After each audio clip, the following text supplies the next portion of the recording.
Working hard, I might stunt, what's the problem? I ain't had shit to show, being modest. Now it's grams of the wax for my conscience. Bron James in LA, you're on college. I've been jumping on them planes like a hobby. Still moving with the pack like my partners. Shut the John on them jets cause we wildin'. But the bowl is a party on the island, moment of silence. So good, get back to the topic. Grew up, it was me and Flocka. Grandma's and Big T, this my mama.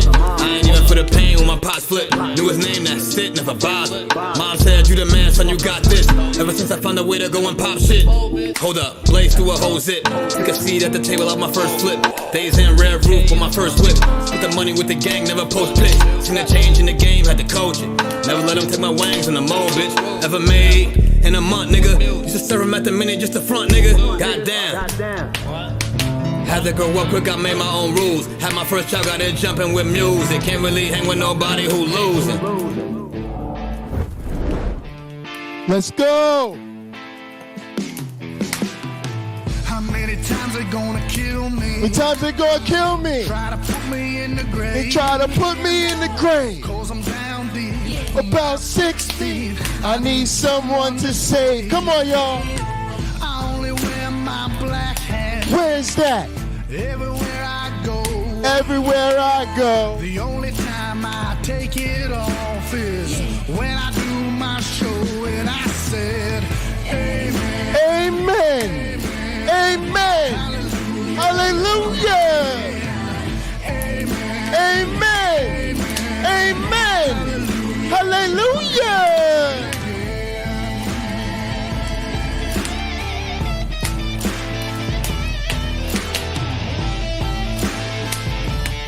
What's up, Melody Joy? I was born a sinner.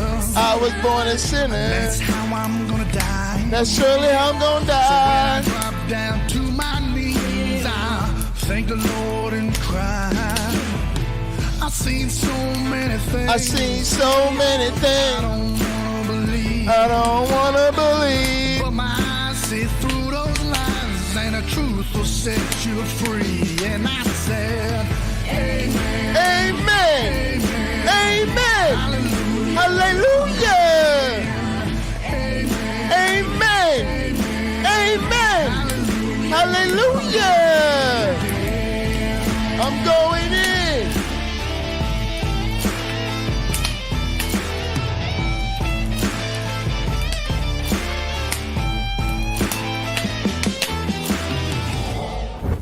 Look through my eyes. You've been looking from the outside. I've been down a dark road. I need him on my side. I know that you hear me when I call your name. I know that you see me. You can feel my pain. Break the shackles off my chains.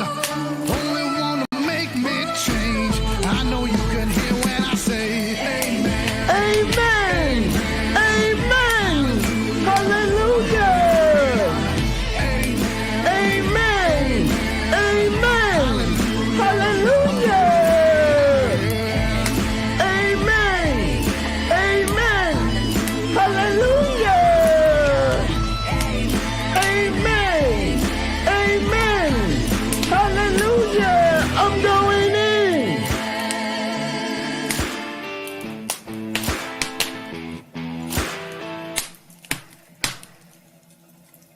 What is up? What is up, people? Welcome to a very special Halloween edition of the motherfucking Pocket Locker 86 podcast.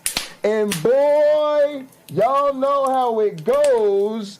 As always, I am your host with the most, all the way from the East Coast. That is right, folks. The one and only Heartbreak J is not here. That motherfucker was given the night off because it is time for Purple Haze, baby, to take over. That's right, Pastor Purple Haze is back. here at the First Church of the Flying Man. As you know, at the First Church of the Flying Man, Pastor Purple, I'm one of the leaderships, but I'm what they call a rolling stone, so to speak. What do you mean? A man about town, if you will. A nomad in biker language, you know, part of the leadership of the First Church of the Flying Man, but I gotta do what I gotta do. And once in a while, when I come back through town, they say, hey, can you come sit in at the First Church of the Flying Man? Can you hold it down for your home church? Happily. I'd be happy to. I hear Heartbreak J does a little bit of dressing up, so to speak, every goddamn day of the year. I guess Halloween, the man takes a day off from dressing up, so to speak. But I'm here, and be clear, not that much has changed. As always, folks, I am in... Actually, hold on. Courtesy of my bong from Hippie Smiles, you need to get you a mason jar bong. Keep the water cleaner than mine. I am in...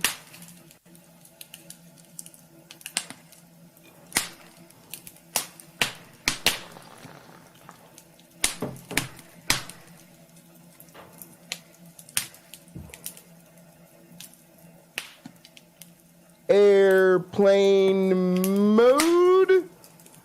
Y'all hear the refiner's fire crackling in the back place, in the back scene, the backdrop, the whatever, the blase and the motherfucking flavor noise. Let's get into the motherfucking program. Now, Uncle Bobby's ass is the star of today's program, even though the star of the program should always be me. You know, I'm having second thoughts about this partnership with Uncle Bobby. The purpose of linking up with Uncle Bobby was so that we could celebrate Uncle There's a reason Bobby. why this world's going to hell. Yeah, so that I could get some more attention. And there's a reason why this world has gone to hell, because apparently people are seeing me team up with Uncle Bobby, and they're putting all of the spotlight on Uncle Bobby. Uncle Bobby, you were not here to steal attention from me. You were here to help us take over the internet. You know, I really had to put my ego in check and stay focused on the bigger picture. Remind myself what's good for the goose is what's good for the gander, and that a rising tide raises all ships, blase and the flavonoids, on and so forth. So it's a net win for everybody. But I'm not going to tolerate this type of respect for too long. All right? Did this fool get 1,000 subs? No, he can't. Did he get 1,000? He didn't get 1,000 subs already off of that nonsense. Did he all right? The fool didn't. That's some craziness. Oh, yeah, he did get over 1,000 subs off of this shit. Look at that. No, look at that. Now he can make all that money, and he better pay the motherfucking tithes and offerings to the cult of the Flying Man. Congrats to Uncle Bobby. We are here to celebrate his ass. My co-star, the Blackout. Nah, no seriousness, man. I'm real happy for Uncle Bobby. He's been out here for a long time. You know what I'm saying? I think it's his time. I think it's his turn. I think he's earned all of this success for his great product and his consistency. We're huge fans. I'm honored to be to co-host the Blackout with Uncle Bobby and to consider Robert Fuckface Reed a friend. I think he's a great human being, and he deserves everything, and I'm excited for us too, because we host the show together. We host that show on his channel and my channel, right? So literally, I'm being facetious, but it is a victory for all of us, right? Because more eyes on Uncle Bobby means more eyes on Pocket Locker 86, because literally we host the show on his channel together. So, it's a big victory for the community, but most importantly, obviously, it's a big bridge to be built between our community and some of the other larger content creators. I'm looking forward to the stuff I've done with larger content creators, Derek, Gustick Gibbon. Hopefully we can link up with, I know Dr. Josh has been watching a lot and some people like that. So, happy to do what we could do and happy Uncle Bobby's getting some much deserved attention because, in our kind of space, it's hard to grow. It's hard to get new eyes on your channel. That's why we promote him every day. That's why we really appreciate him promoting us all the time. It's hard to get new eyes on your channel unless you are, doing these type of collabs and stuff like this. So definitely a big deal. And if you go back and look over his catalog, Uncle Bobby's been out here for quite some time now, really, really consistently. And so, and we certainly know he has ambitions and dreams of doing YouTube full time, as a lot of people do, if you're fortunate enough to have it go that way. But this is a big step in that direction for him, and others who want to pursue that 1,000 sub mark, get you those super chats, the monetization, the ads. So it's a big deal for him to have the Paulogia video, and you see the type of difference that it can make. Appreciate you, Carrie Ann. Appreciate you. Yeah. I think the blackout's been awesome. It's been a lot of fun. I think we've 3 episodes in, and I think we'll do it as long as people are enjoying it, and we've got something to wax about. Like I said, we missed him this week because he was traveling. I sent him a text to congratulate him. He may come through either Monday Night Football or something. He just put an episode up, so I'm not sure what he's doing. I'll send him another text here to congratulate him on 1,000+ subs. So yeah, and also, some of us are some of them 1,000, right? Us promoting them all the time and showing his stuff all the time has definitely helped him get there. He appreciates all the help and promotion. So yeah, it's fun. Let's get into it. So anyway, with all that out the way, I really did say all that to say that today for our communion and our cheers, we want to raise a glass to Uncle Bobby. In solitude, definitely the healthy kind of envy, man. He's doing big things. I want to get like him, continue to do big things with him and for him. And yeah, man, it's great. Perfect day. It's Halloween, a good day to have fun and celebrate. Also, we're gonna do a little bit of stream. We're gonna get the hell out of here though. And the Bengals are playing. My mom and stepdad, that's their team. So we're going to go watch Monday Night Football, Halloween edition, and gather. We're also going to be watching Monday Night Raw and gather and having a costume party. I'm going to be giving out pocket change, I guess, on tomorrow's stream or today's stream for anybody that shows up in gather. In costume along with me. I think Stupid Horror Energy said she's going to come through at some point in costume. So if y'all got costumes, get them on and get your ass on camera. I guess I'll give out 1 million pocket change to anybody that shows us their costume at any point tonight and gather. We'll be in there around the clock. We've also got a dope-ass late-night, overnight, Halloween-themed stream with, scary movies and classics going overnight. So that's going to be a ton of fun. So, yeah, come get with us and gather. I'm going to be playing Pinochle throughout the night because my dad and I are trying to get on the same page. So I'll be watching the game, relaxing, eating, make myself some good food. I made myself some chili, and I guess since we're watching the Bengals game, I'll do Cincinnati style, which is, you can make yourself some pasta, some spaghetti, pile your chili on top of it with some cheese and stuff. It's kind of weird for a lot of people, but that's how they do it in Ohio. So I made myself a big-ass pot of slow-cooked chili. Maybe since we're watching the Bengals game, I'll cook it up Ohio style. So, yeah, stream's not going to go too late, just till, like, a little while before the game or whatever. Hopefully long enough to watch Uncle Bobby's Paulogia footage. And then I got Pinochle on the brain. Just kind of want to relax, link up with the gang, have a fun Halloween.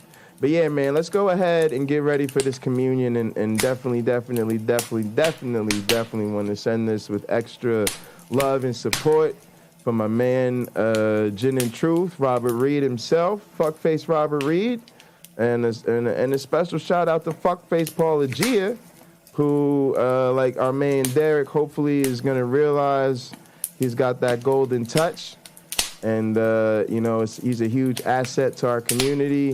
And hope he continues to support and uplift some of the smaller content creators who really need the rub. So thanks to Paulogia, thanks to Uncle Bobby. Shout out to everybody that's shown love and support for the whole gang. Please raise your glasses and hold on to your asses. Through him, with him, in him. In the unity of the flying man, all glory and honor is yours who fly for our sins forever and ever. You may drink.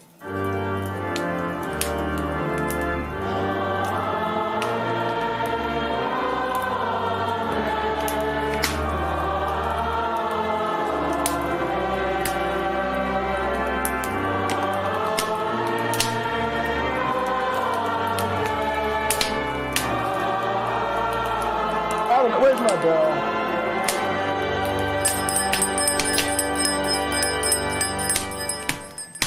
Oh, the big one's over there. I had to move it around for the studio. All right. And let's get into a little bit of a communion song. Let's go No Competition.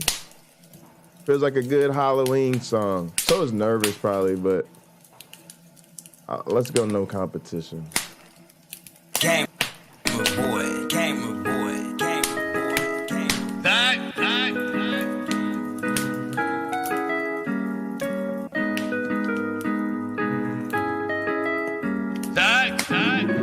Pull down the fireplace a bit. Just gotta focus on yourself out here, y'all. Pay too much to the competition. Don't worry about what other people doing. Gotta trust your process. Worry about yourself, like I'm saying, man. Bigger than me, bigger than you. You know what I mean? Trust your process, y'all. You know what you gotta do. You gotta do it, y'all. We ain't got no time for excuses, y'all. It's Halloween, call to the flying man. We together, gather, party tonight. They can't hold us, watch that. And no competition. I'm feeling so fabulous. And you niggas mad as shit. But it do not matter, kid. So what's the comparison? These niggas ain't zagging yet. Tell your homie stop gassing ya before we pull up and embarrass ya. No competition. I'm feeling so fabulous. And you niggas mad as shit. But it do not matter, kid. So what's the comparison? You niggas ain't zagging yet. Tell your homie stop gassing ya before we pull up and embarrass ya. Yeah. Still watching for clones, but they all over the globe. Probably why I say whoa. Young nigga never made money from stoves, but went hard with the zone. Me and Henny broke it down way before. Now we killing shows, just act like you know. Whoa. Got a new bitch from the bottom. Still never change out my niggas from potters. Honest, I've been feeling golly. You get in my way, then you leave me no op. Niggas thinking this a race, till we put them in their place. Leave their family with a ghost, then we pull off in a race. Competition. I'm feeling so fabulous, and you niggas mad as shit. But it do not matter, kid. So what's the comparison? You niggas ain't zagging yet. Tell your homie stop gassing you before we pull up and embarrass you. No competition. I'm feeling so fabulous. And you niggas mad as shit, but it do not matter, kid. So what's the comparison? You niggas ain't zagging yet. Tell your homie stop gassing you before we pull up and embarrass you. It's no competition. Melody Joy was first. You niggas be lying about how you be feeling. Saying you Jordan, you not even Pippen. Or Rodman when he was with Pistons. You blondie, you lying about all of your visions. Your paper be short like some midgets. I used to step out and just worry about digits.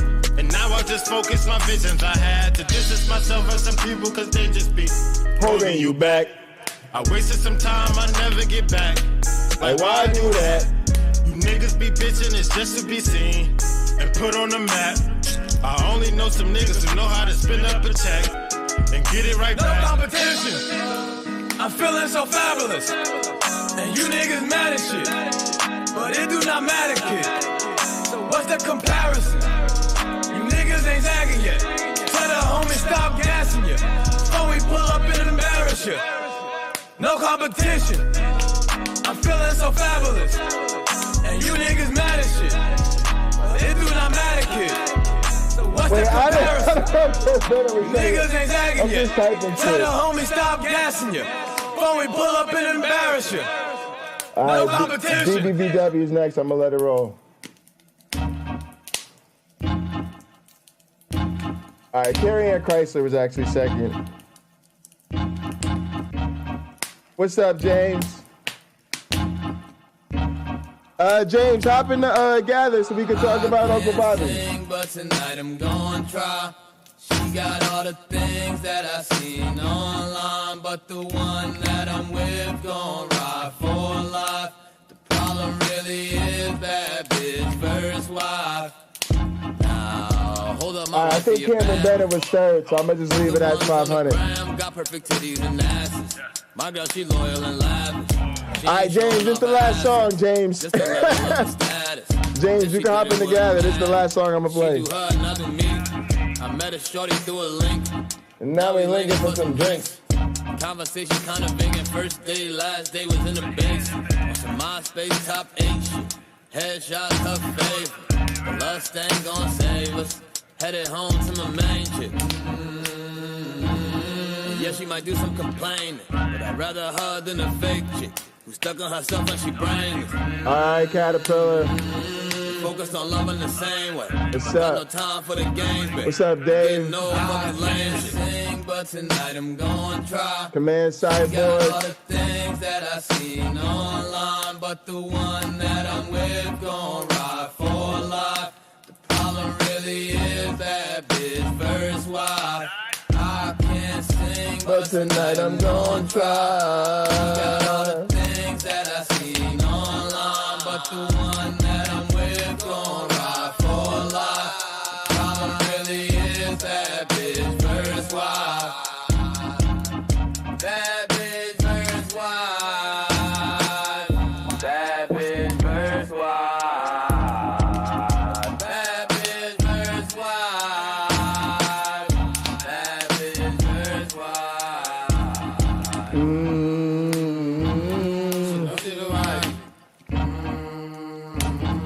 She knows she a bad bitch.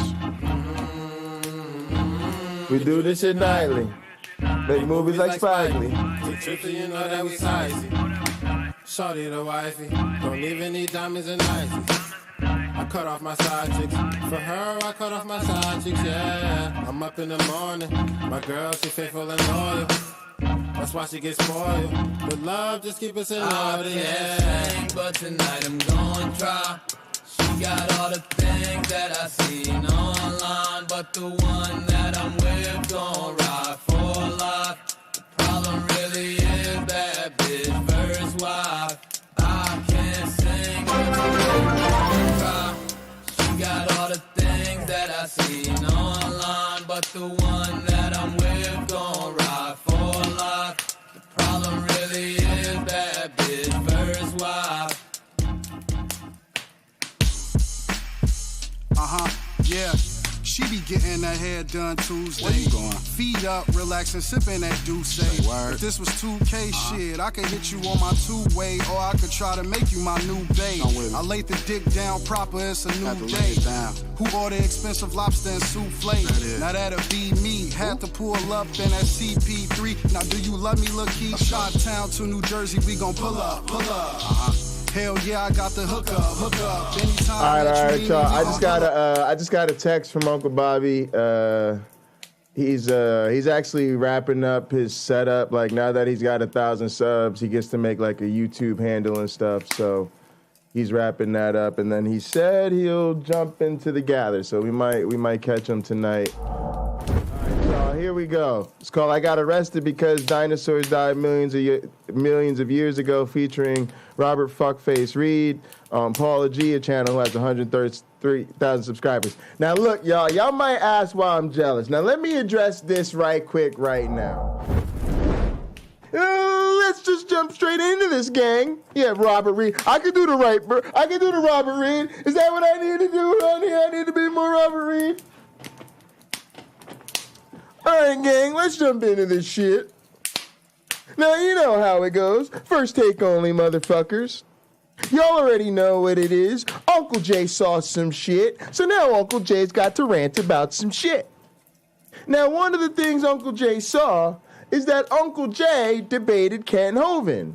And what happened? Paulogia came through, noticed it, and was all like, "Hey, Ken, congratulations on your 300th debate, blah, blah, blah," about Ken Hovind, talking smack to Ken Hovind. Which, number one, I kind of thought was a little beneath Paulogia, because why are you talking shit to Ken Hovind on first 300th debate? Like, your fans, you don't really need to go over to Kent Hovind's channel just to talk smack to him when he just finished his 300th debate. But setting all that aside, I was like, cool, maybe we'll do something. We kind of all hit him up. I thought we was going to link it up.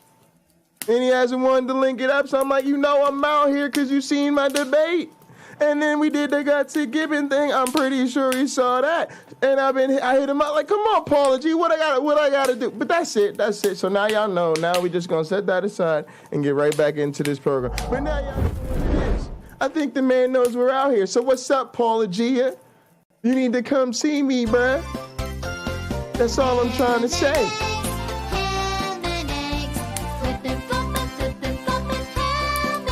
Well, I ain't got shit to say about Ken Ham. And another edition of Ham and Egg News, where we react to Ken Ham reacting to things. Oh, hi, I'm Ken Ham, and I'm here with Dr. Kai Cluster and also Brian Osborne. Hey, guys. And we're going to start off by discussing a new fossil from a biblical Daddy perspective, needs a as new well avatar. as other stories. But You know what? Pause the tape. Pause the tape. I'm already upset about this because Ken Ham is going to lead a scientific discussion. Ken Ham has about as much ham.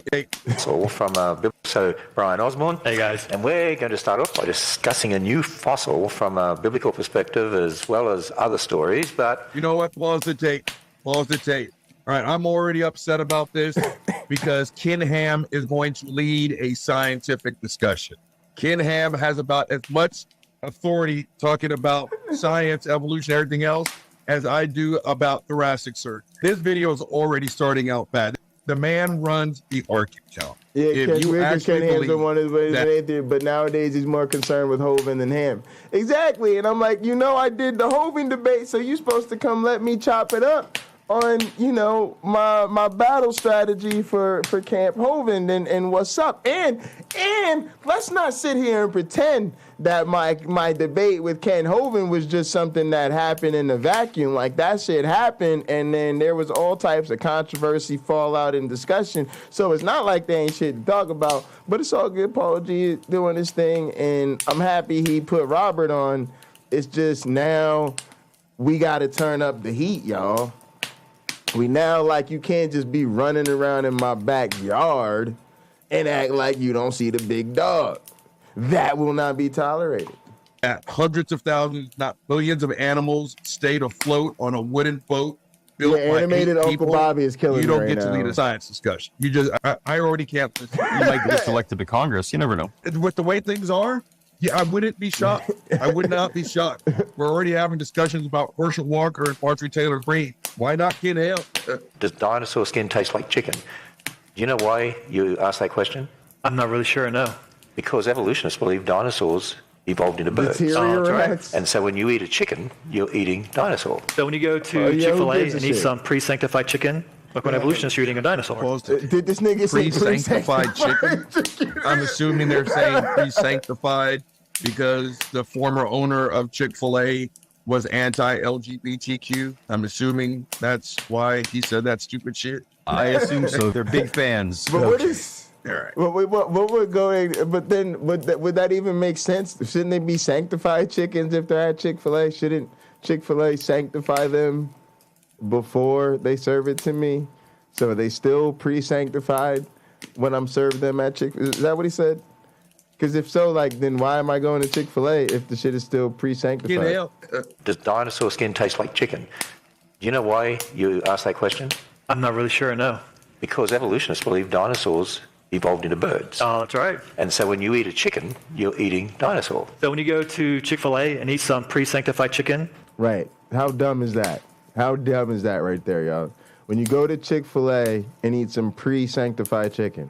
Nigga, if the chicken, first off, this whole idea of sanctified chicken just itself should tell y'all how stupid Christianity really is. But if you're a Christian and you go to Chick-fil-A to get the whole Christian experience wrapped up on your chicken, which I gotta admit to you, Chick-fil-A's food's pretty fucking good. Like I ain't gonna sit here and act like I don't enjoy the food. I've had some Christians, take me to Chick-fil-A and I'm with it. The food is good. The biscuits is on point. The chicken's right. So you could just go through for the chicken and it would be fine. But if you go through because you're a Christian on this tip and you only want the holiest of holy of the fast food joints, totally weird conversation to be having. What the fuck is up with it being pre-sanctified after I already ordered it from Chick-fil-A? Y'all already know what I'm saying. This don't make no goddamn sense. Y'all already knew that though. Look, when evolutionists, you're eating a dinosaur. Pause the tape. Pre-sanctified chicken? I'm assuming they're saying pre-sanctified because the former owner of Chick-fil-A was anti-LGBTQ. I'm assuming that's why he said that stupid shit. I assume so. They're big fans. Okay. All right.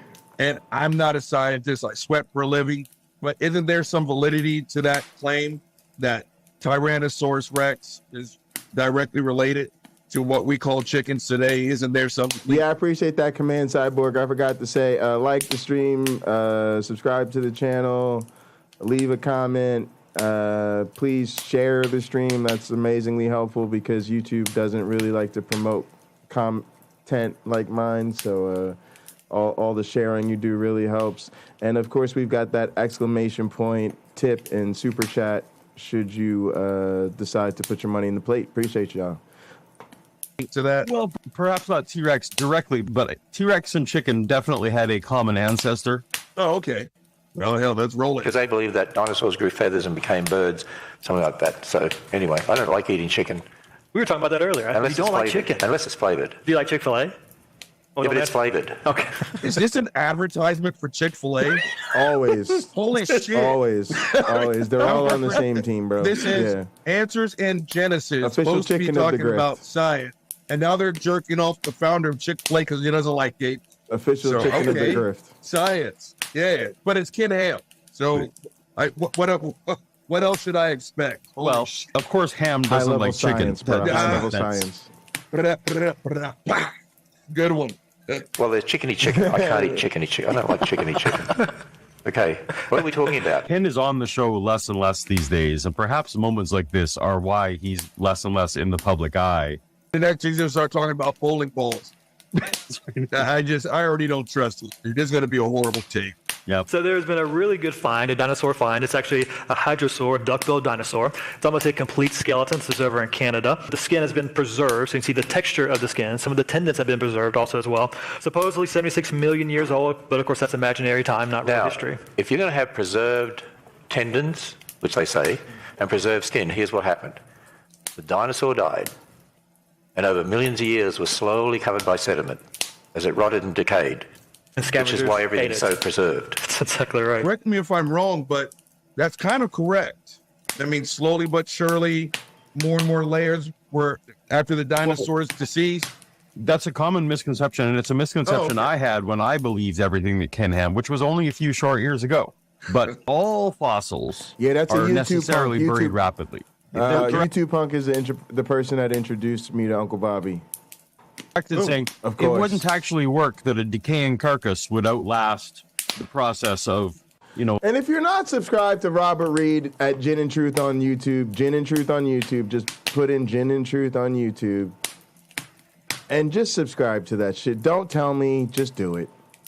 a geological layer, right? So every fossil we have is because of some kind of accident or some kind of quick happenstance where an animal is buried quickly. But this is not news to scientists. And also scientists don't come to the conclusion that therefore every fossilized animal that we have was all buried at the same time. It's a misconception that they play on that people like myself will fall for. It's like, yeah, that does sound dumb that the thing wouldn't rot. Anyway. So he's not having the same conversation that actual scientists are having.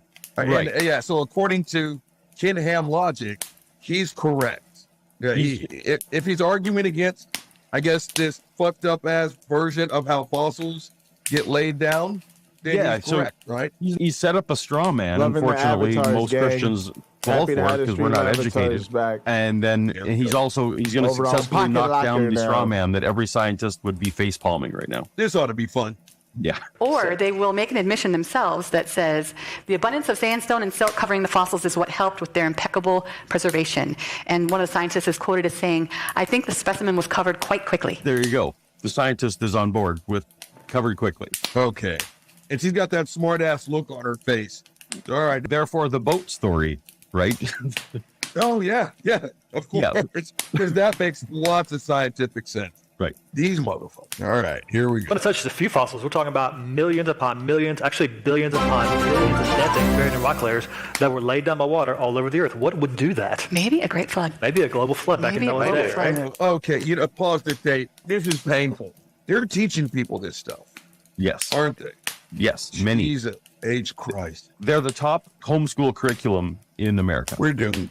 We are doomed. This look on her face of pure satisfaction. Like she just dropped the mother of all knowledge bomb. It sounds like a flood, doesn't it? It also kind of looks like she dropped the mother of all turds, let's be honest. This just hurts. I don't know if you've heard me talk about this on my show before, but I was in the 3rd grade, man, when I asked, what did Noah do with all the people? And she just kept saying they threw it overboard. It's like, that doesn't make any sense. Thing was a 1/4 mile long. So you walk that way with the elephant crap.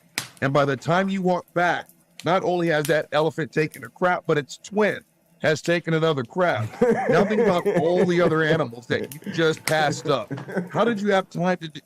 I was in the 3rd grade when I asked that question. They kicked me out of Sunday school. And then the Sunday school teacher told me, I'm going to go to hell. And I'll never see my mother ever again.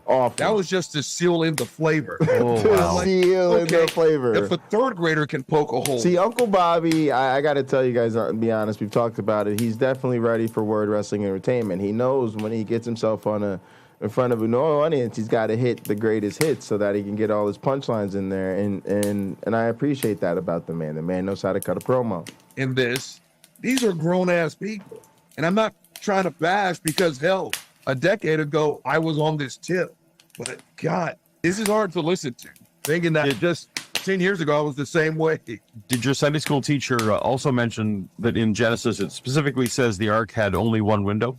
Oh, yeah. That's why I kept asking.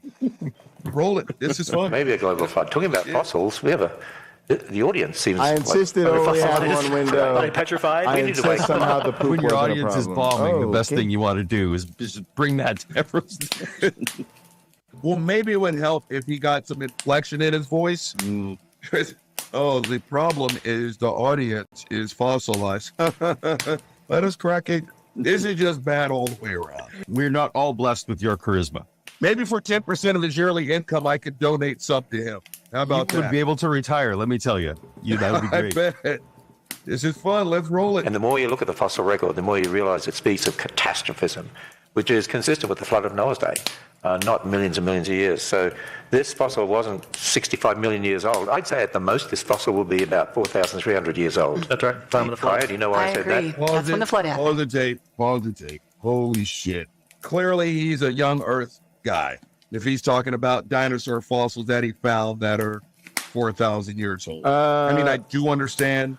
I would definitely ask him to, Cameron. I think, yeah. I don't see why not.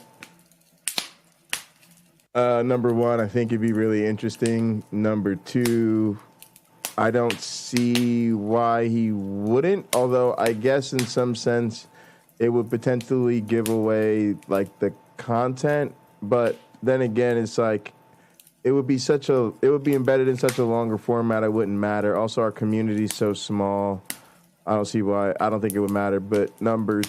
And then also, I feel like if he did something with me, he'd more or less be doing it to try to help me.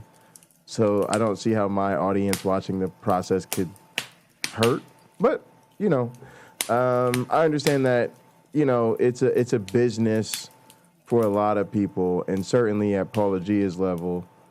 And even with Derek, right? Like there might be some constraints where some of the things that we want to do, even like multi-streaming, for instance, like we can't do when we work with Derek because, you know, with his particular model of the way his channel is monetized, it might be too risky, right? Because if he gets a video or content pulled or demonetized because it's too similar to what's on another channel, right? So he's just playing in a different part of the algorithm is an interesting way to think about it.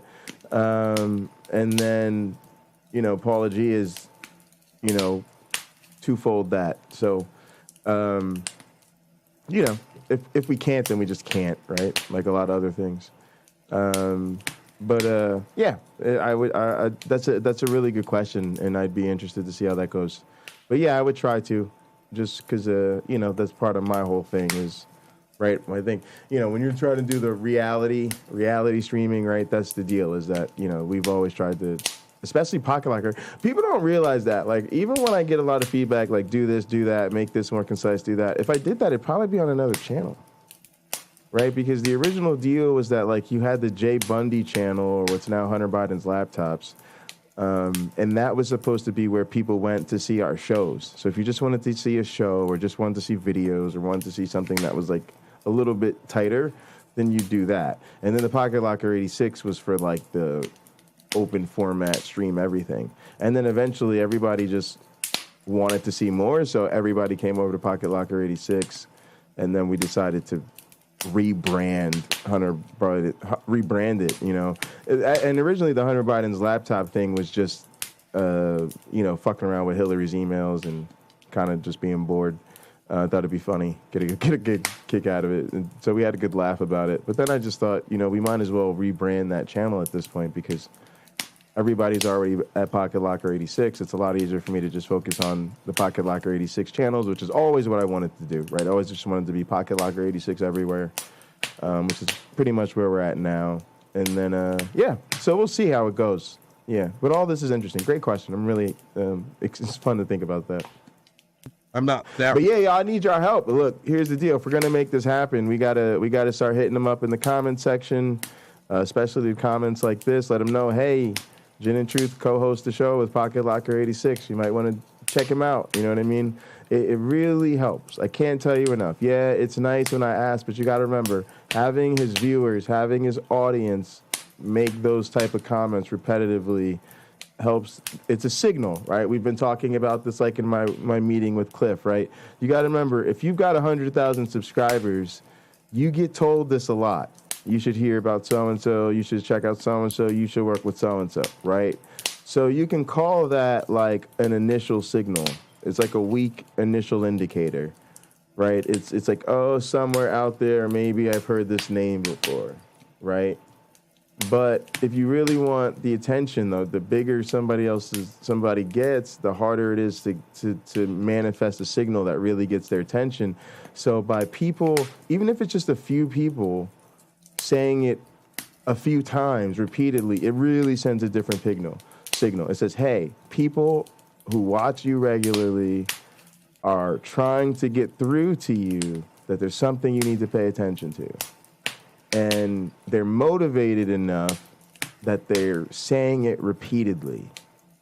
And that signals a very different level of, hey, dude, we really think you should do this, than if you just mention it once in passing.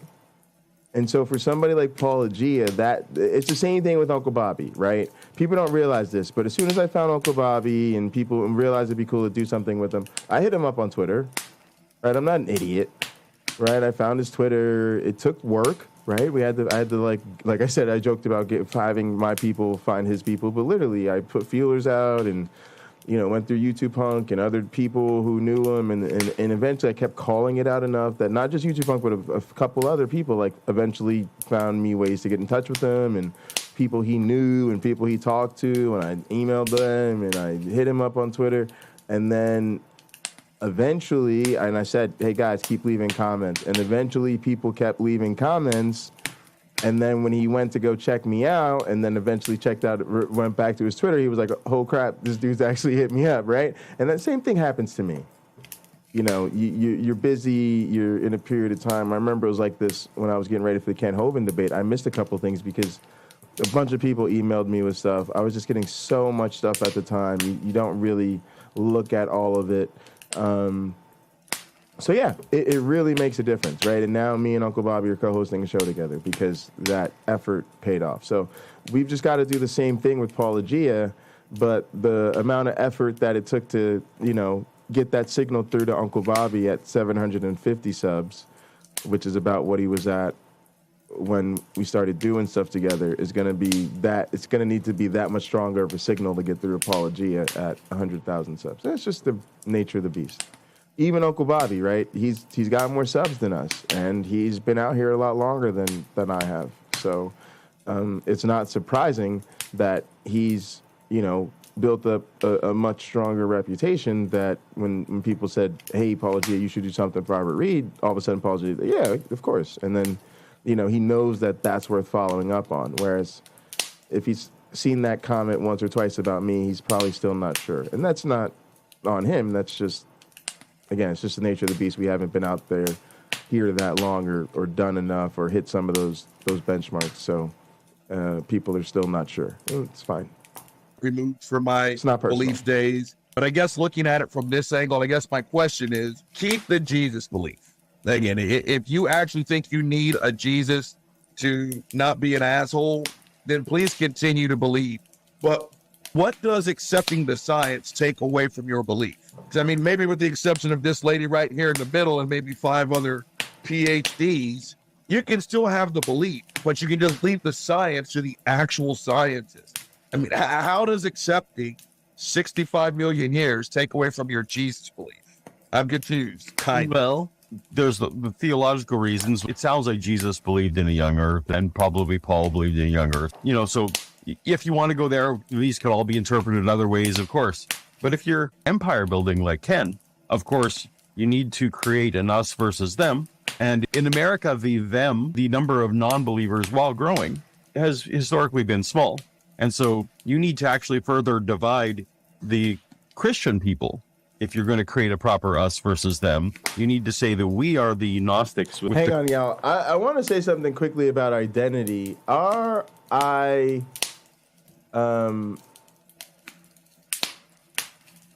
AR, I really appreciate y'all understanding the vibes. We're here to take over the internet, and it's a long haul, you know, pinky in the brain, but in real life type of shit. It's like, what are we here to do today? Same shit we did yesterday, today, and tomorrow. Same thing we do every day, pinky. We're here to take over the internet. You know, and eventually people laugh when they hear me say that. And then they just keep watching, and they're like, wait, this guy streams more than anything. He's doing more shit than anybody. He's got a fucking cult. He's streaming on every platform. He's in touch with his community round the clock. Holy shit. This dude's trying to take over the internet. Nigga, what the fuck did we tell you? So, you know, if they're not believers yet, we'll or be happy to make believers out of them. You know, it's kind of our thing. The We're in correct no knowledge. rush. And when you do that, you have an enemy that you can keep constantly bang the drum and say, well, these But people. I wanted to say our identity is stronger than we think. And what I meant by that is I think we have so much strength as skeptics, as non-believers, blase-glavinoids, however you want to put yourself in there, agnostic, you know, I don't really care. But one, because we're such a rare breed. I've been thinking about this lately. I said it one time on stream, and I've been reflecting on it because it's like, is it really true? And what I said is I think I'm more proud of the fact that I'm not a believer than I am that I finished a dual PhD program. And I'm like, can that really be true, or am I just trying to say that?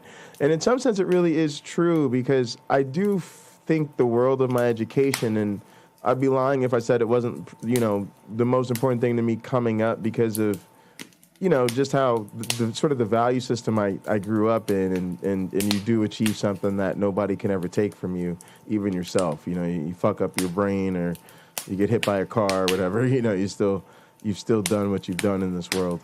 But when I think about how religious my upbringing and social circle and development was, how Jesus literally was more of a central figure in my own life than Jason. It's kind of very clear that not only did I escape a cult, I escaped like the cultiest part of that cult, so to speak, like, you know, generations of the cult passed down and their cult leaders, you know, and part of cult leadership and all of this shit, and, you know, went to school in a culty school and all the whole fucking thing, like, where it's so intense, right, that it's really, I hate to say this, but it's kind of a fucking miracle that I grew up to actually be somebody who could get the fuck out of that shit. And given how hard it continues to be and all the social pressure to just give in and go along with the Jesus narrative for the sake of social harmony, I don't think it's an unreasonable thing to say. I really don't. And I also think it says something about me personally, independent of, you know, academic achievements, which, let's face it, are heavily influenced by, you know, the right mentorship and teachers and opportunities and quite frankly, luck and shit that has nothing to do with you. But this thing is something that's sort of a bigger picture reflection of your character and personal growth that sort of is independent of your identity and other things. So that's what I mean, number one, in terms, this is a strong identity. Like, if you can identify yourself in the mirror as an atheist, especially in the sort of climate we live in today, like, that says something about you. Like, in the sense of, you know, we all like to joke about Cameron's strength, but Cameron looks buff. Okay, Cameron looks buff, but is he really strong? Uncle Bobby looks really big, but is he really strong? So if they look buff, plus, you know, they can bench press X number of pounds or whatever other test of strength we could perform and go, wow, no, they're demonstrably stronger than the average bear, that would be very impressive.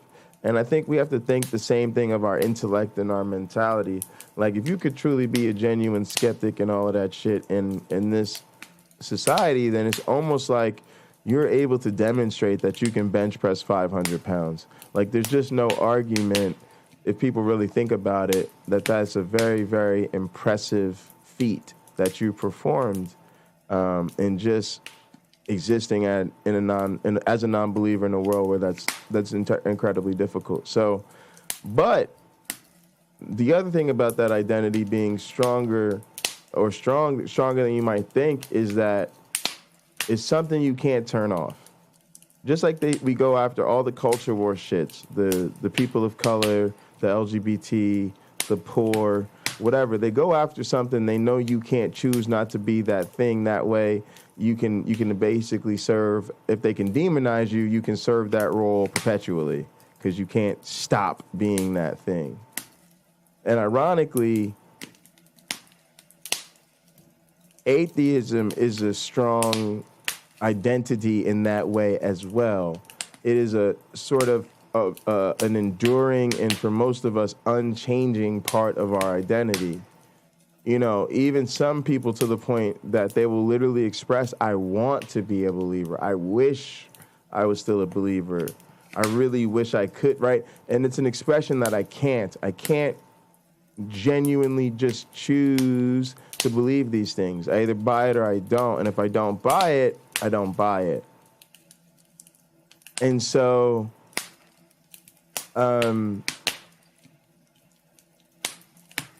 that's then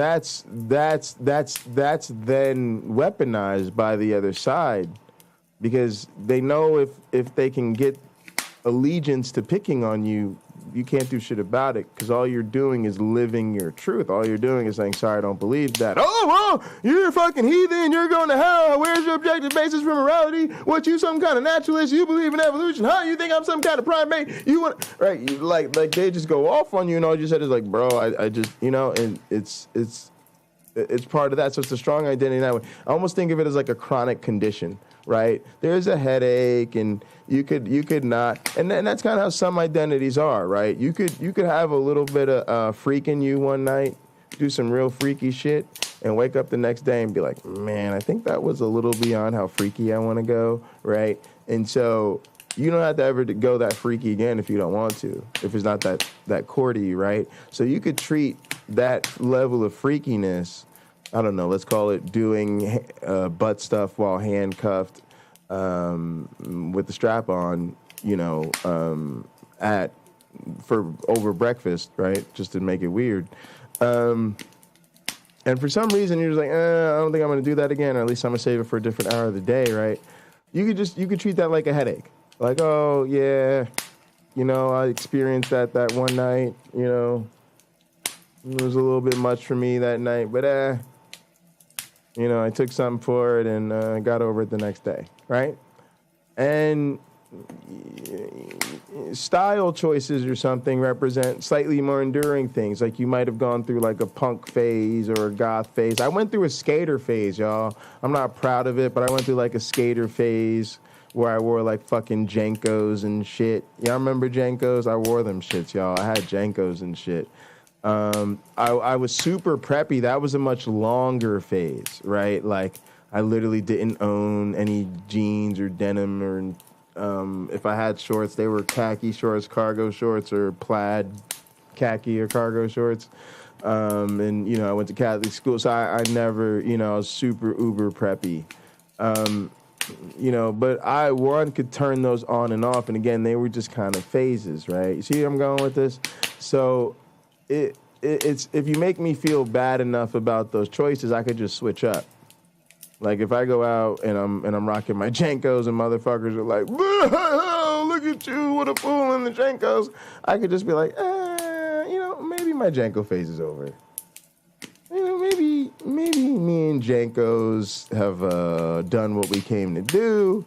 And if every time I step out of the house and these motherfuckers, I'm going to be subject to picketing, then I'm gonna leave these Jankos in the drawer or get them motherfuckers to the Goodwill and rock something else tomorrow. But you can't do that with your fucking demonic, satanic, fucking, you know, hedonistic, I just want to sin, I know God is true in my heart, but I hate him atheism. Like you just can't turn that off to avoid their hatred as conveniently. So guess we're fucked. Checkmate atheist. Who are accepting the LGBT, those are the people who are accepting science. They're creating their own drama. Can't say that for sure, but if I was wanting to create an empire based around religious beliefs, that would be a tactic I would take. Good times.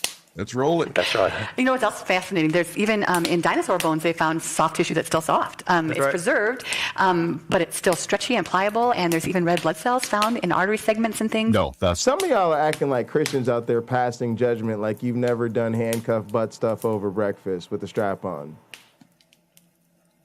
Okay, there's a couple options here. Number one, you're lying. I mean, you don't need to lie here. It's safe. It's cool. And number two, you haven't lived yet, you know? Neither of those is a good scenario, so fix it. It's just a lie and watch all my other videos. Really? Okay. I was about to ask. When Mary Schweitzer discovered this, and I've had her on my channel, and she's a Christian, just like you said, and she believes in it older, so it's all great. They had to dissolve these bones for days in acid to get it to do any kind of stretching. No shit. And what they have found is the iron remains of what looks like blood cells, because the iron in our blood lasts. Has anyone found any blood cells in dinosaur bones? Do we have blood cells? No, we do not have blood cells. I don't have the data to support that. And therefore you can see the shape of blood cells, but those are not blood cells. It's the iron left over. No shit. So anyway, these are, again, things I believe. I learned something. Let's roll it. Let's roll it. Next article. A scientific journal calls for suppression of research contradicting LGBT ideology. I retitled this article, "The Ministry of Truth calls for suppression of research contradicting the LGBTQ agenda," because the... Absolutely. I could not support this more. Why? Couple of things. There's no LGBT ideology scientifically anyway. So this is not a thing. And so for scientists who are probably being attacked on this tip, especially if they're doing this type of research, see, this is what happens. You're doing your job. In the case of LGBT, quote-unquote, researchers or whatever the fuck, they're basically just doing the fucking common research to help us understand, LGBT personhood, from different levels, be it evolutionary, psychology, sociology, economics, whatever the fuck, right? And then, just contribute that knowledge, because that's the fucking job. And in some cases, where your specialty is more about applied, you're trying to take that knowledge and then help improve the situation of our LGBT fam that's being murdered and subjected to disproportionately to other outcomes in all of these realms, and trying to correct some of that using the best information, right? But then when that shit becomes politicized, here comes these fuck faces, and all of a sudden they're talking about some LGBT ideology because, again, they need somebody who can't switch their shit up, in this case because they're just doing their fucking job, to serve as an enduring enemy that they can demonize. And it's especially helpful if you're fighting an enemy who, fighting back isn't really what they do. So in the case of these people, you're fighting against people who are just doing their fucking job.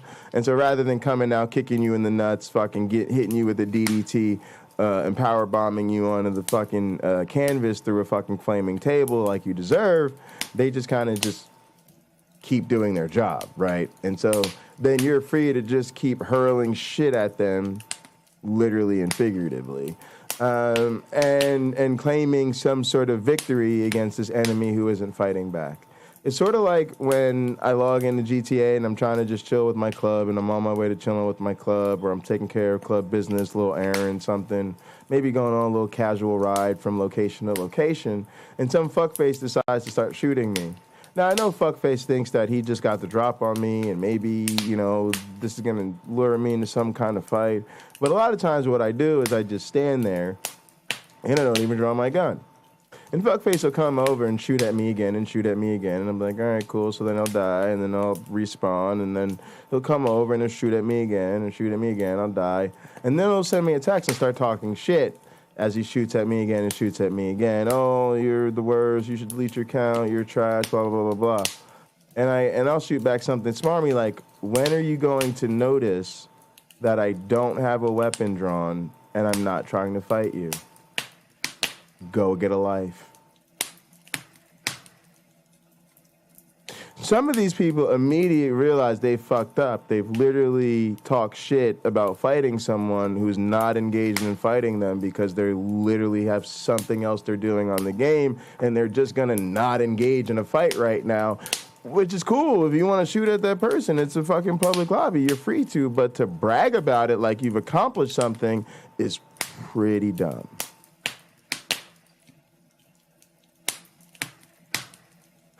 But every once in a while, you get a fuckface that just won't quit because I guess apparently they can't pass up this opportunity, right? And so sometimes I have to start shooting that person and kill them.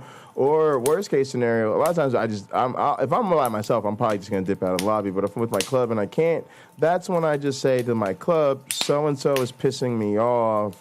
I try to not engage them, but they won't have it, right? And then what happens? My dogs come out. My fucking club shows up. Oh, all the motherfuckers who actually want to fight show up. And then what happens? They start murking that motherfucker Sacred Death style. And pretty soon the person leaves the lobby. And if they don't, they're just going to keep getting their ass whipped until they leave the lobby. Because they barked up the wrong fucking tree. And out of my own, trying to look out for them and really not trying to agitate my club because I'm trying to do whatever the fuck we're doing and I really don't want to be bothered causing my club a reason to go to war right now, I'm trying to say, dog, just leave me alone. And if they don't, well, then you kind of fucking asked for it. But that's what the fuck is going on here.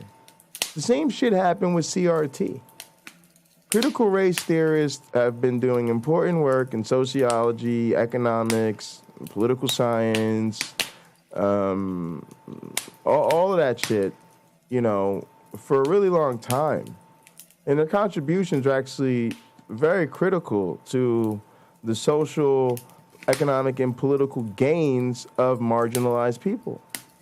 They literally provided critical evidence and mechanistic understanding about the systems that produced so many things, but for instance, institutionalized racism that really allowed a wider audience to start to figure out, how to start to implement some solutions, starting with, everybody having a scientific literature from which to have the same conversation, right? To get everybody on the same page, and even the people who couldn't really, quote unquote, see it going on and see what was happening, even then starting to be able to clue them in because we started to understand why certain people didn't or couldn't see what was happening, and we were able to communicate around even that. And so we won so many allies through the research of these people. Just like we can't, and that's the problem when they say, "Oh, well, why don't you just call it something else or say something else?" Because because you're trying to throw out the work of people who's made really important contributions to us, and we can't just call it something else or toss it out. But they do the same thing here with this LGBT ideology bullshit. Again, I can speak to this from a biological anthropology perspective. Like, a lot of my work was accused of being heteronormative because it focused almost exclusively on, shit happening between people who identified as male and female. But I always spoke to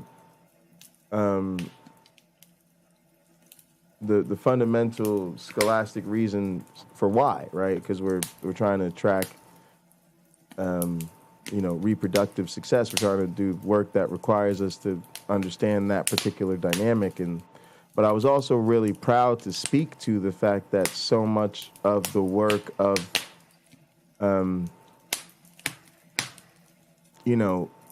creating a much more productive understanding of LGBT issues was being done by people in the field, right? So disproportionately people who self-identified as LGBT. Matter of fact, that's one of the things that happens in those type of fields, is that usually people who study something disproportionately identify as that or in some way are related to that, right? So it's all love and good until these fuckfaces come along and try to do that. And so it's great that a scientific journal says, look, we're just not even going to entertain this idea anymore of quote-unquote research contradicting a quote-unquote LGBT ideology. That's not a thing we're going to do anymore, because it's literally a misuse of science which is a public resource with the intent to abuse members of said public. It's a great thing to celebrate. It's a wonderful thing they did. Essentially what it is. And so this has been happening for a while, but this is a new journal that's really doing this. Pause the tape. Now I'm going to get pissed off. Lena called the customer a fascist. Now, this is what I'm telling y'all. This is the difference we make in each other's lives, y'all. When I tell you you can talk to your friends, your family about these issues, and you're so good at it, this is what I mean. Without even realizing it, some of us have gone from being the people who were sitting on the bullshit, the most extreme with the religion, to skeptics and non-believers, but shy, to the point that, like, without even thinking about it, we're like casually doing our job or whatever, you know, customer says some bullshit to us, like, oh, bro, you're kind of a fascist, right? And you don't even think about it because you're just that good at it now. Lena's that practiced at identifying fascist rhetoric, you know? And so that's our fucking superpower. Go Lena. That's fucking hilarious, though. How does that go over at work? Like, do you get a talking to after, like, so about you calling the customers fascist, you know, because I could imagine a reasonable case being made that that's not exactly the type of vibe you want to give to the customers, but fuck that, right? If people are going to come up in a business spitting some bullshit, the fact that they're spending their money shouldn't fucking stop us from identifying the fact that they're being fascist. And if they don't want to fucking buy fucking burritos from here anymore, then fucking that should be on them. But hey, I think a good customer will fucking come back and be like, hey, thanks for letting me know I was on some fascist bullshit. I actually looked that shit up, and I'm going to try to do better. But, you know, you can't go around assuming everybody above 18 is actually a fucking adult. Okay. I understand they've got a product to sell. The LGBTQ agenda, again, you're right. They have to pull this us versus them bullshit, but they're right about everything until they open up their mouth to speak English words. There is no LGBTQ plus agenda. Exactly. Everyone just wants to be equal. Everyone just wants to be accepted. And so this bullshit about the agenda, that wording just really bothers. And I'm sure everyone in that audience, just like they bit on, because hell, I didn't know, you know, the whole red blood cell thing, it's a lie. And now this crap, an agenda. And I'm quite sure they'll pull out of their booty hole here soon enough that Christianity's now under attack because gay people want to be equal. So, yeah, this ought to be fun. The Nature of Human Behavior, that particular science journal, they've now had an editorial saying, listen, we now want you to be sure that any research you do, it cannot be attacking any particular group. And so what they're going to say is that your research, whether it intentionally or unintentionally harms someone, if it harms someone unintentionally, you cannot actually put it forth. In other words, there's no academic freedom when it comes to this. You know, a lot of people are shocked when they say, you mean they're really saying this? That if the research... All right, so Cameron Bennett is here with me in the Pinochle Lounge, which is where it's going down tonight.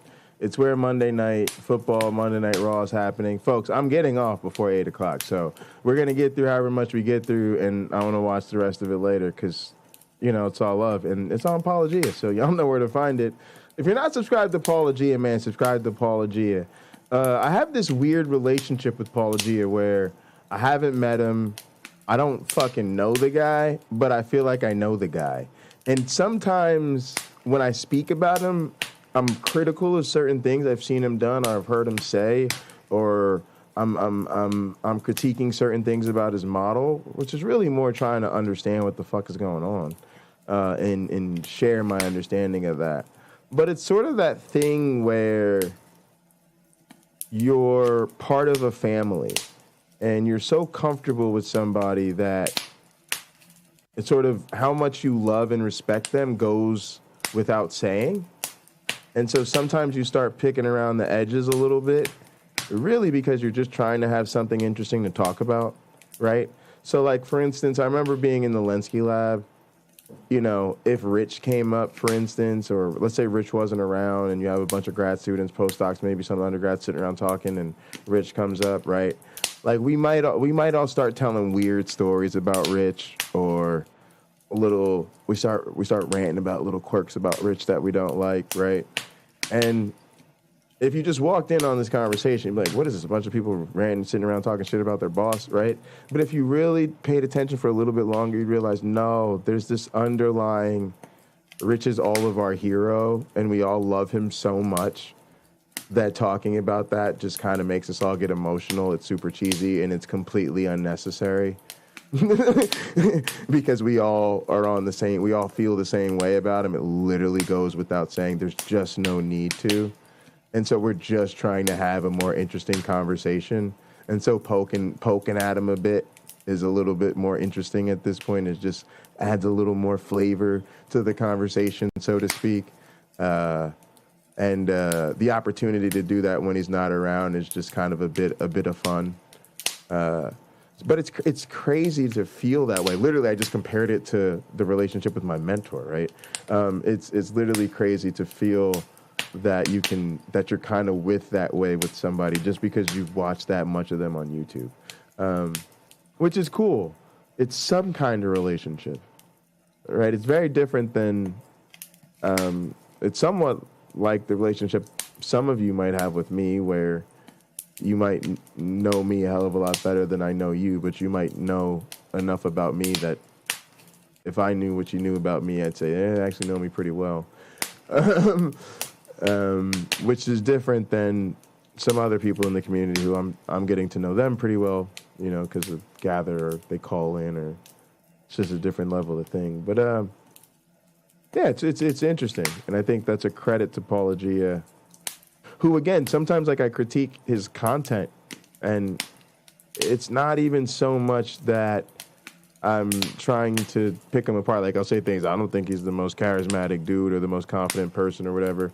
It's more I'm trying to say he's done so much with that. And if people could see that you don't have to be somebody who thinks they're, you know, the most God's gift to charisma, or they've got the most fucking fantastically, wildly new apologetics or some shit like that. You could just do you know, find a way to do something creative, great, stick at it, keep working at it, keep flipping it till it's something wonderful. And I just think he's a great example of that. And I think he's comfortable with that. I think he says as much about himself. But yeah, big fans of both these people. Research goes against the LGBT worldview. You're not allowed to publish it. If it goes against, more than two genders, you're not allowed to publish it. Yeah, that's exactly what they're saying. Oh, dude, this is just ugly. This is just gross. Let me quote from the article that they're trying to grow from. So, for those who are worried, the authors note that to walk the fine balance between academic freedom and protection of the dignity of rights of individuals and human groups, the framework will be used to judiciously consult with ethics experts and advocacy groups where such research is needed. So, the policy nature is putting forth is, when you're putting forth a paper that may directly or indirectly harm a group, that we are going to pass it through an extra ethics experts and advocacy groups. What is wrong with that? Nothing. I would say nothing. Yeah, absolutely. Your research, if your reporting has potential harm, let's pump the brakes. Let's make sure we're putting out the right stuff. Yeah. All right, guys, this is a perfect story time for this story. If you have not heard this story, this is a great example of this, actually. It's sort of when this type of thing goes overboard, but it'll give you a perfect illustration of just how serious this effort is and just how mundane and ordinary it is a part of legitimate research. So check this out. All right, so when I was at Penn State, hang on, I want light but not heat. Boom, there we go. When I was at Penn State, right, doing my master's, my research was about sexual selection of men's voices, for those who don't know. And what that meant was, part of my experimental setup was I had to record a bunch of men's voices, and then manipulate them in certain vocal parameters, and then we had to have young men and women, for lack of better way to put it, in the lab, and then they rated the voice for different things. So, right, the idea is that you're trying to judge, on one hand, their intrasexual competitiveness, you know, how dominant socially or physically do they sound to other men, and then in the case of people who identify as women attracted to men, how attractive do they sound for long-term or short-term mating. And then we're using that because this is this sort of novel manipulation of the voice parameters that I came up with. Basically figured out the algorithm for this particular manipulation. And so, anyway, as part of that, like a lot of our research, since we're working with actual students, right? Where students are the voices we're recording and then manipulating, and then there are students who are our subjects. So this is called human subjects research. And anytime you do research with human subjects, it has to go through, and then many other subjects too, it has to go through what's called IRB approval. It stands for Institutional Review Board. And it's exactly that, what it sounds like. It's a board that is put together of people with expertise across a lot of different disciplines and stuff, and their job is to oversee research efforts to make sure that it's ethical, that it's appropriate, that it isn't doing any harm to anybody, that the protocols are appropriate, all that type of stuff. And they are combing through your stuff, you know, poring over and questioning every detail. And so you get into this the review process. It takes a long time. It's very frustrating. It slows down your research, quite frankly. And, you know, if you're really trying to get to work and get a publication out of your lab as soon as possible, the type of thing gets frustrating. But anyway, in this particular case, we submitted our IRB approval, explained basically what I told y'all as far as what we needed to do for our experiment. And then we're waiting for their response about, you know, go or no as far as our research protocol. And you have to do this because on even your posters to advertise your research and every time you get, you know, consent from your participants and all that, you have to list, you know, the IRB approval and blah, blah, blah. That way everybody knows your research has been approved by the university's Institutional Review Board and it's good to go. So they literally asked us in a response that we then had to respond to in order to get my master's thesis research approved. Have you considered the risk that a male participant will hear the voice of a male stimuli and realize that they're sexually attracted to men?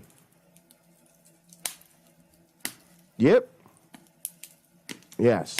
Yes, y'all. I'm not exaggerating. I'm not making it up. If you're like, that sounds too ridiculous to be true, and I don't even know what's funny because it's just too ridiculous, that's the point.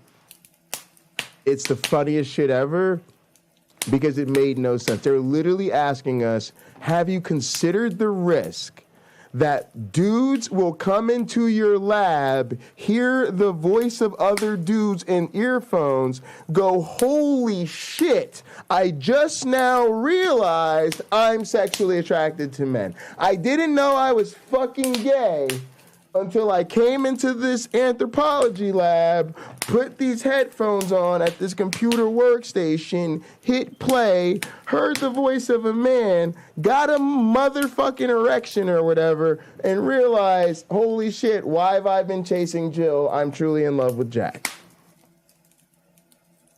So we had to kindly but professionally, as my mom calls nice nasty, explain to them, number one, that's not a harm to people.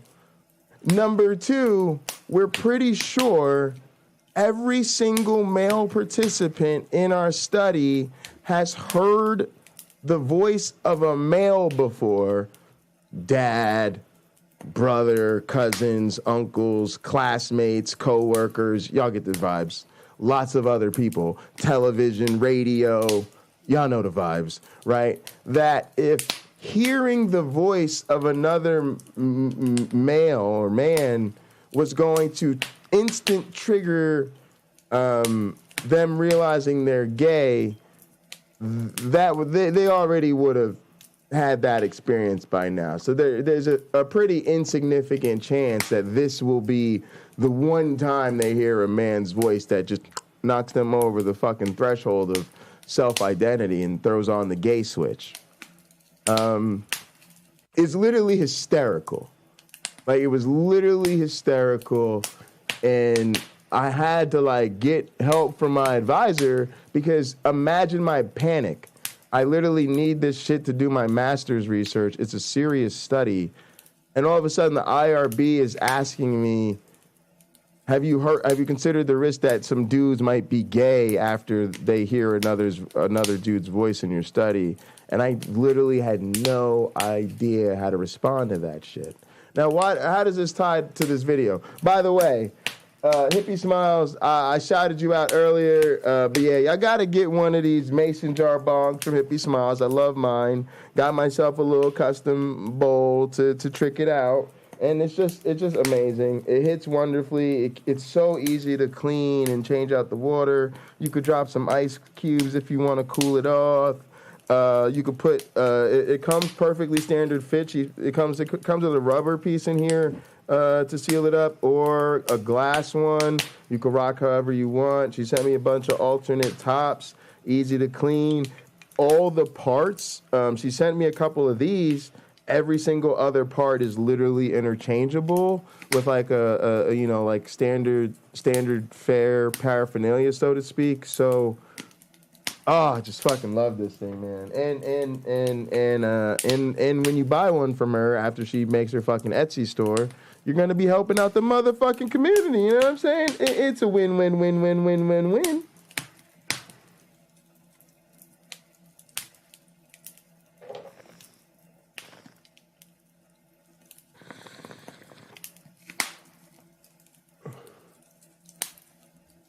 Also, Hippie Smiles, I'm gonna tell me the materials you need to make like a crazy one.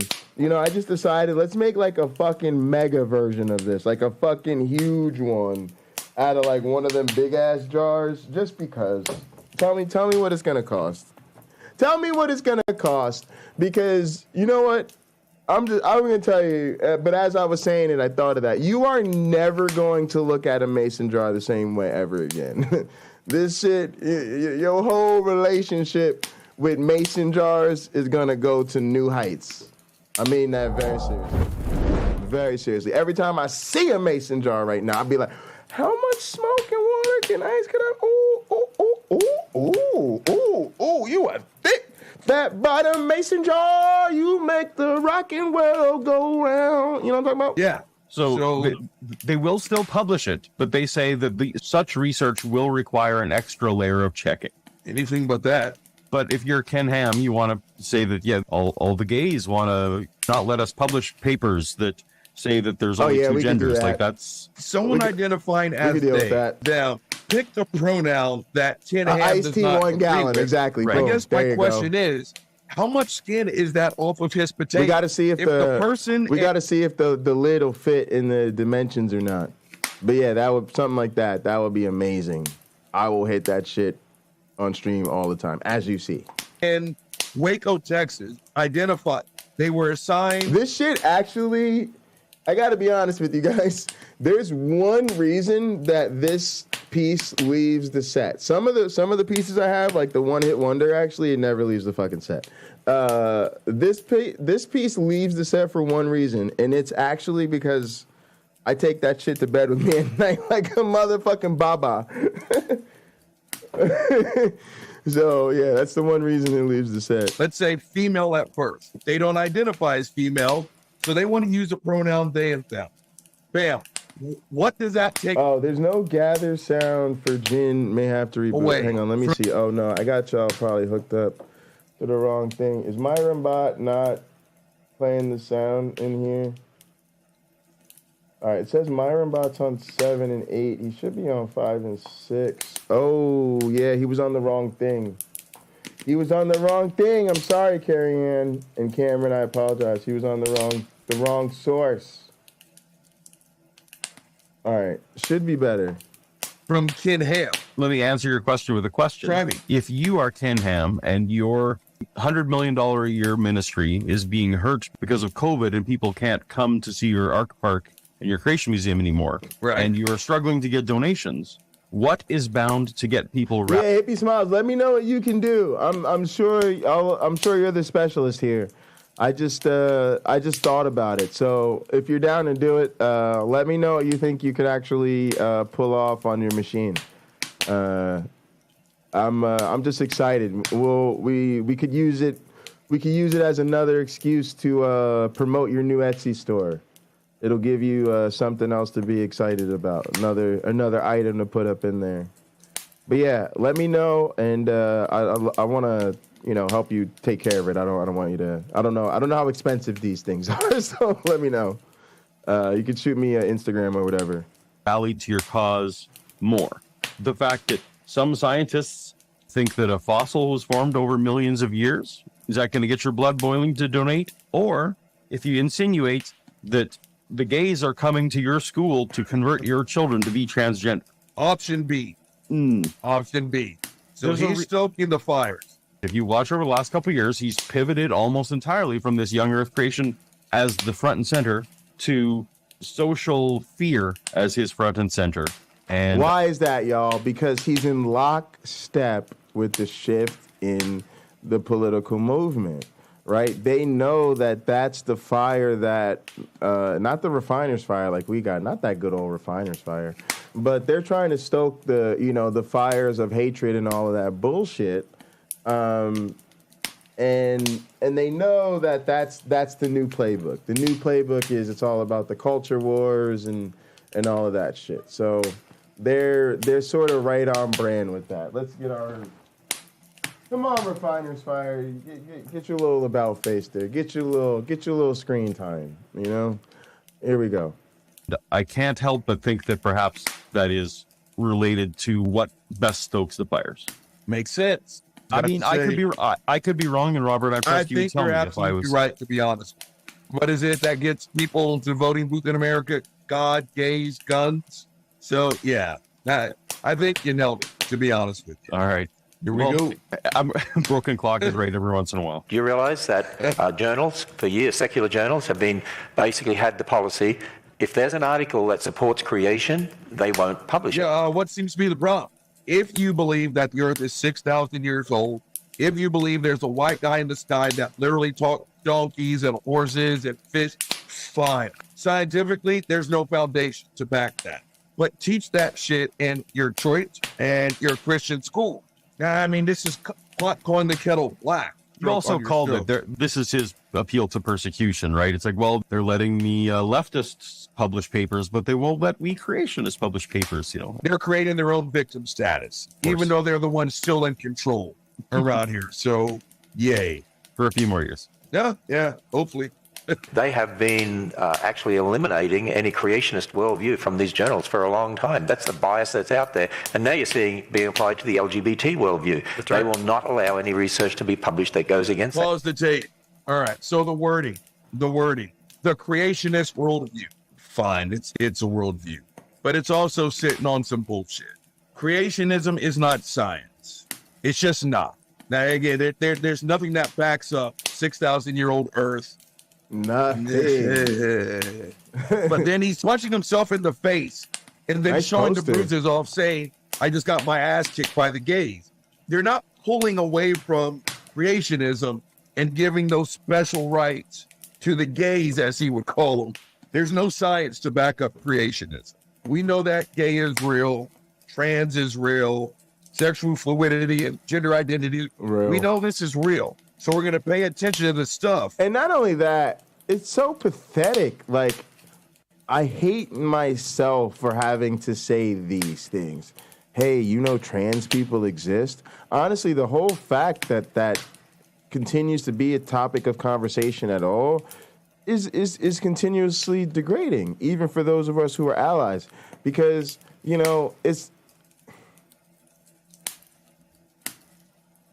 it's one of the reasons that I don't like people talking about people's personal lives and past, because people have a right to live their lives, right? And part of living your life is, I want to go around on the internet and do what I want to do. Oh, I want to play games. I want to have fun. I want to watch some news. I want to watch some political stuff. I want to watch a fucking Disney movie. Whatever the fuck you want to do. Play some Fortnite. Go do you. But it's really becomes an issue where your identity or you unwittingly become the topic of conversation, right? You know, you hear certain broadcasters say, you know, I'm here to bring you the story, not be the story. I never wanted to become the story. Now, some of us as streamers, fine. If you want to make us the story, cool. But, like, some of us, that's not cool, by the way. So keep that in mind. Sometimes it's not cool, right? But it's a problem for people. Imagine if, y'all know I'm black, right? You can see that, apparently. So, if you were wondering, I am. So now imagine I just want to go watch some people play Fortnite. I show up in the chat. Oh, hey, we can see that you're a black dude. Let's talk about race. All right, maybe I'll go to a different channel. Cool. Oh, these dudes are over here. I like watch poker. These dudes are playing poker. That's cool. Oh, hey, everybody, there's a black dude here. Y'all want to talk about race? All right, I'm going to head out. Right? I'm pulling the SpongeBob at that moment. All right, I'm going to head out. Right? Cool. NFL's on. Monday Night Football, baby. Hey, man, y'all notice all these black people at the game tonight? Right? Like, eventually, it would just suck that we can't go anywhere without our blackness becoming the motherfucking topic of conversation. And so, when certain people become known entities and people know certain things about them and it just follows them everywhere they go, I get that some people think they got to pay consequences for their behavior, but we also got to counterbalance that with like, we are not judge, jury, and executioner of another person's life. And take that shit up with the proper authorities or proper people, because in the meantime, it just creates a person, you suffocate a person in a way that's harmful, I believe, to them. And I don't think it's okay to do harm in the name of doing good, because it just, on the net, still creates more harm, right? I've been thinking through this a lot, especially with, you know, because abuse and boundaries and all these social issues. We're trying to do it, shit differently in 2022 and 2023 and going forward than we've done in decades and generations past. And so part of that is, if we're going to hold people accountable more seriously for a broader range of problematic behaviors that we want taken seriously, we also have to take seriously how do we address those things, or else we're recapitulating, we're recreating the problems of certain institutional failures, right? It's why we have a failed justice system, a failed educational system, a failed economy, right? Because it's gone too punitive for no good reason, too much. And that's the problem now. So somebody does something wrong, and then they're a second-class citizen forever. We're trying to hold people accountable for more problematic behaviors while not creating a world where you become a second-class citizen every time you commit a behavior that needs to be held accountable for, that you need to be held accountable for. And I think it's important to work towards both those goals, because at the end of the day, I think the only people who work against restoration, restorative justice, peace building, second chances and that, are people who are under the illusions that they won't need those second and third chances themselves. And I'm just here under the reality that they may, actually, and that if they do, I wanna make sure that they're okay, because that's important. When people, if you really want my serious opinion about it, This has to be a huge part of the conversation. If you want justice, it has to be justice. There are times I'm open on the death penalty, y'all. I used to be really anti-death penalty, and now I don't know. There's just a certain thing where I'm not trying to say it's the right answer, but I'm just trying to say there's a certain way in which we've decided it's unsatisfying, and there are certain situations, especially with clear and present danger. You know, Osama bin Laden comes to mind, where it's just enough's enough. Let's execute this mug and you know, let humanity go on about its business. But I don't take that decision lightly. But at the same time, justice to me in most instances means it has to go all the way through. That's kind of where I was going with that. That's only a just conclusion if it turns out to be just. And I could be right or wrong. Like, I'm willing to accept that I could be thinking it's potentially just to take a life and under certain circumstances and be convinced that I'm wrong about that. That unless it's a clear and present danger type situation, I'm just not seeing it correctly. And I could also be convinced that when I think, you know, we shouldn't be doing that I'm wrong about. So I'm really open on that. But my point is, my end would be thinking through the end, because I think that's what that's what matters. What's just in the end. And so to me, if somebody eats the wrong food on Tuesday,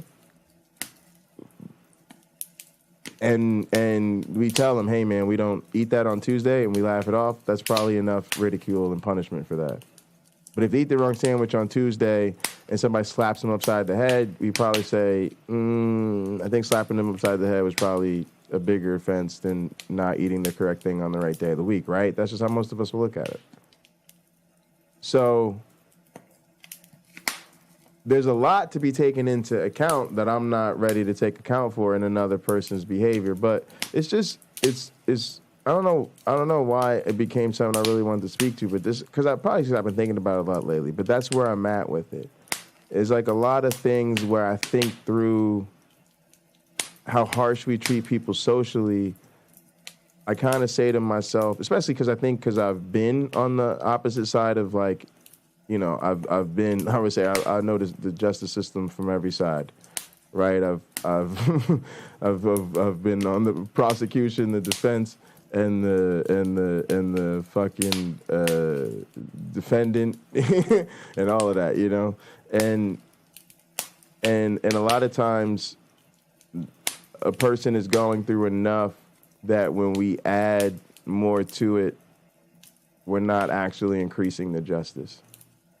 They might already be dealing with injustice as a result of what they dealt with. And so all we're doing is kicking a person when they're down, so I'm just thinking about all these things differently than I used to, that's for sure. That is real. You can't publish it in there, but in one case they found evidence. They had been saying that that using. Oh yeah, man, appreciate you, Knockout. I'm gonna watch the Hey man! Oh! YouTube Punk, that shit scared the fuck out of me. This makes sense! I gotta turn those alerts down because the headphones are so loud. But yeah, Bobby, thanks for coming through. Yeah, get some rest. I think I'm gonna watch Raw in the Bengals game or some combination thereof.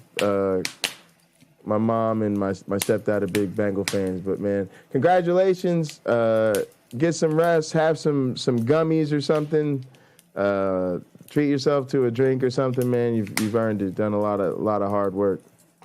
Using puberty blockers produced better mental health outcomes, but then when they found out that was debunked, that was not actually true, they were slow in withdrawing it because it was getting good coverage, and so they're not playing it both. Okay, slow is an entirely arbitrary word, but they did retract it. Like if there was an article that made false claims, if the methodology was a problem or whatever, it was retracted. Whether or not it was slow or not makes no difference. The point is that science corrects itself and religion never corrects itself. Exactly.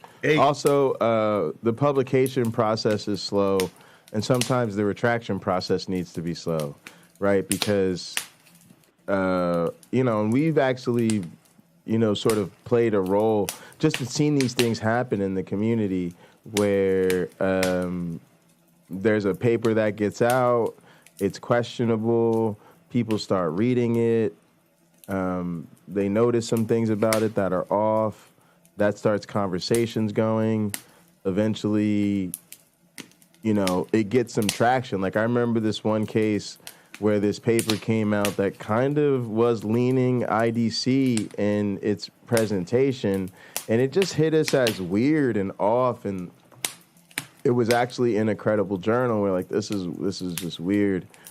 And so my man sent it to me, and I remember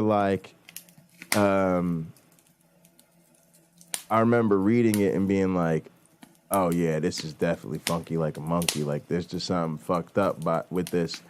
And eventually he scheduled like a lab meeting, and he wanted to do a presentation and break it down, and we did.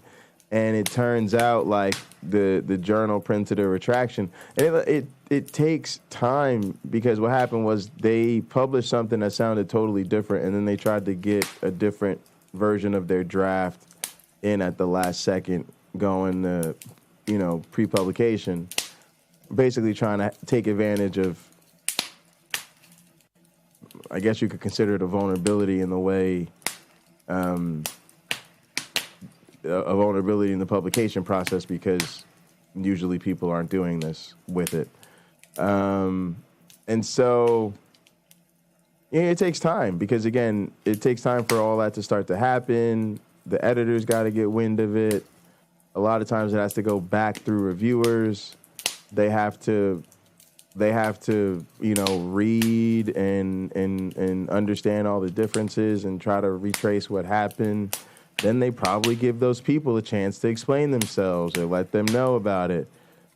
Good, knowing people who are actually sitting on some bullshit, they probably sit on that and then don't respond as long as possible, right? And then it kind of goes from there. But yeah, it could be a lengthy process, and that's not indication of anything. All right, gang, we're going to get through a couple more minutes of this, and then I'm going to call it so I can get ready for our Monday night activities. But yeah, go to the Paulogia channel. This video is pretty much, I think, his latest video. Let me look here, and I'll put it on. Oh, God. This is taking years off my life. That's I'm just where going to drop it in you the can't Discord trust all that you're reading in the screenshot. news articles or even in the scientific journals these days. Increasingly, you can't trust a lot of what you read. Do you trust anything you read anywhere, Robert? No. I'm a skeptical bastard. Yeah. I'm a curious bastard. So if Article A says something, I'm going to look for Article B to see if Article A is kicking it straight. That's why I got kicked out of Sunday school, because I wouldn't stop asking questions. Exactly. And especially if Article A agrees with you. That's the time you should most check it out. Absolutely. Okay. I responded to a tweet, and it was, what do you want put on your headstone? And my answer was, here lies the biggest hypocrite. In other words, if your mind isn't being constantly changed, you're sitting in a tunnel. I mean, 10 years ago, I believed in God. 10 years ago, the Father I Almighty. believed gay people were just at their foundation terrible, because that's what some dude who sat on a pulpit, whatever the fuck. Yeah, thank you. That's what he told me. Now look at me. Right? I mean, just think about who I was just 15 years ago. I love that picture. Not only do I not recognize that dude, I don't like him. So if you aren't constantly taking in new information, you're doing it. You're not growing. And again, absolutely. Kid Ham. You accidentally gave good advice. No. You were talking about the... All right, gang, look, I'm going to call it there. It's a fun preview. We'll probably check out the rest later and gather. I want to make sure I've got time to let Fuckface Sam out before kickoff and all of that. Get my little food going. Do appreciate everybody. We're going to have some fun. Come through if we got a costume. Come through, gather. If not, just come through anyway and hang out. AR, UC Love, Cameron are already in here with me. I'm sure Carrie Ann will be coming through, hopefully. But yeah, come hang out and gather. We're going to be watching some football, watching some wrestling, and then get into the overnight Halloween night movie marathon. And then we'll be back tomorrow. What are we going to be doing tomorrow? The same thing we do every day. We are taking over the internet. Congrats to Uncle Bobby on 1,000 subs in the Paulogia video.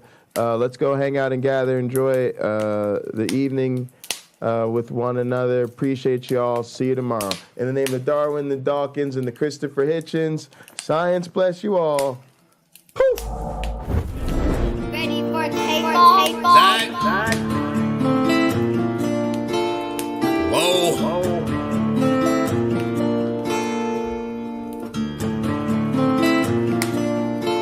Working hard on my stump, what's the problem? I ain't had shit to show, being modest. Now it's grams of the wax for my conscience. Bron James in LA, you're on collars. I've been jumping on them planes like a hobby. Still moving with the pack like my partners. Shut the John on them jets cause you wildin'. Put the bowl, it's a party on the island. Moment of silence. So good, get back to the topic. Grew up, it was me and Flocka.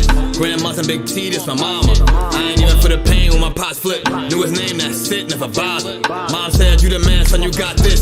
Ever since I found a way to go and pop shit. Hold up, blaze through a whole zip. You can see at the table of my first flip. Days in red roof for my first whip. Spent the money with the gang, never post pics. Seen a change in the game, had to coach it. Never let them take my wangs in the mold, bitch. Ever made in a month, nigga. Just serve him at the minute, just the front, nigga. Goddamn. Had to grow up quick, I made my own rules. Had my first child, got it jumping with music. Can't really hang with nobody who losing.